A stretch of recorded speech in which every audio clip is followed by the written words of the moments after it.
Taoiseach, welcome back to the Oval Office. It's good to have you back. And I want to thank you again for the reception I had when I was last in Ireland. Matter of fact, when my family wasn't sure we wanted to come home. It was so nice. So look, it's great to see you again. Great chance to return some of the hospitality that you provided me when I was in Ireland last. And I know there are all kinds of old Irish sayings, but my grandfather Finning used to say, "May the hinge of our friendship never go rusty." He had all these sayings, you know. The Irish in America sometimes think they're more Irish than the Irish. But, and I don't think we're going to let it go rusty. We're vital to each other's economies, we're good friends, and today celebrates 100 years. That's right. 100 years. Diplomatic relations between Ireland and America. And as far as that friendship goes, it keeps increasing, not diminishing. And I'd argue it's stronger than ever. Together, we're deep in our economic partnership. There are 300,000. We helped create 300,000 jobs across both our nations. And we're working together to increase humanitarian assistance in Gaza, and we both know there's a whole lot more has to be done. And we're standing together to support Ukraine in the face of Putin's onslaught, the savagery with which he's attacking the Ukrainians. And I want to thank you, Leo, for Ireland's unwavering assistance to Ukraine, including millions of vital humanitarian aid that you provide, millions of dollars.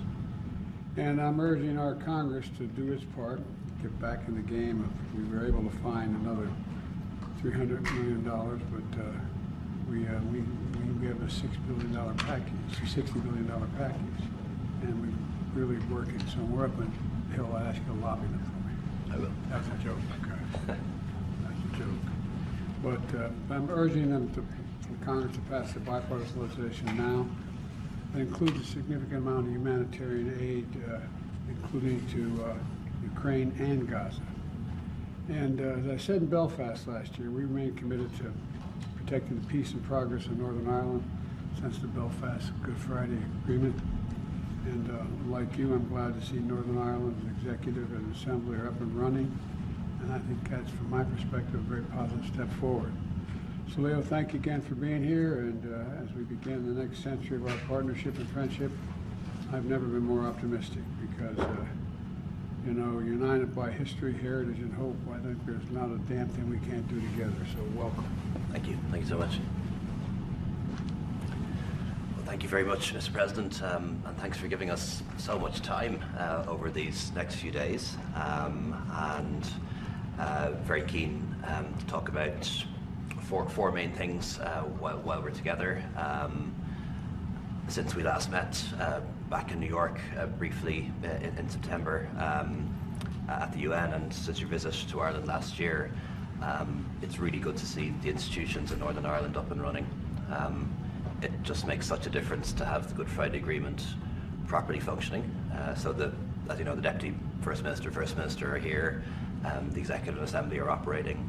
We'll have our North-South Ministerial Council meeting next month, and the British-Irish Council in June. So really good to see the promise of that agreement, that Good Friday Agreement, being fulfilled again, which is such a positive change since the last time we met. As you mentioned, we've celebrating 100 years of diplomatic relations. The US is one of the first countries to recognise Irish independence, and it's become such a strong relationship since then. I'm very keen to talk about that a bit more, and also the strength of our economic relationship now, which increasingly goes both ways. There's now 100,000 Americans working in firms that are Irish owned here in the US, and we're one of the top 10 investors in the US now, so great to be able to repay some of that interest. Obviously keen to talk about the situation in Gaza as well.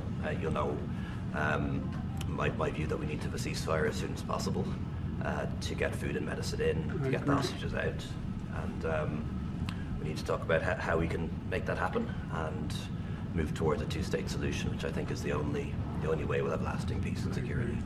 And then on Ukraine, I just really want to thank you in America for your leadership on Ukraine.